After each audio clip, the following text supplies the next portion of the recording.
Button दाबणार हे त्या ठिकाणी आपल्या सगळ्यांना सांगावं लागणार आहे। शेवटी मला सांगायचं काही 30 गावं आहेत जी पाण्यापासून वंचित आहे। जामखेड तालुका अख्खा पाण्यापासून वंचित आहे। मी त्याच्यासाठी पाठपुरावा करून कर्जत आणि जामखेड म्हणजे कर्जतचे 30 गावं आणि जामखेड अख्खा तालुका त्याच्यासाठी आपण शेतीच्या पाण्याची योजना त्याच्यासाठी सर्वे राज्य सरकारकडनं करून घेतलेला आहे, केंद्र सरकारकडनं करून घेतलेला आहे। आणि मला आपल्याला सांगायला आवडेल की 100% आपल्याला पाणी या 30 गावासाठी आणि अख्ख्या जामखेड तालुक्यासाठी तिथं मिळू शकतं।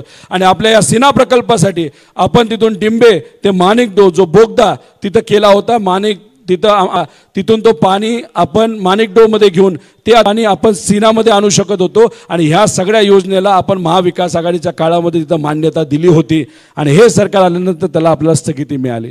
तर ह्या सगळ्या विषयांवर आपण काम केलेलं आहे। माझे वडील काम करतात, माझी आई काम करते।